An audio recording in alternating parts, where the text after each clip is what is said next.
అమ్మా భవానీ లోకాల నేలే ఓంకార రూపమమ్మా, తల్లి నీ మహిమల్ని చూపవమ్మా.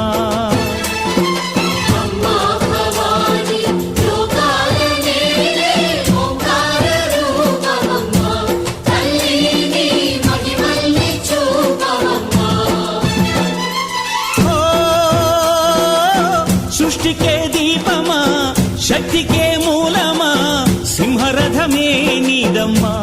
అమ్మ దుర్గమ్మ భక్తులను దీవించుమా.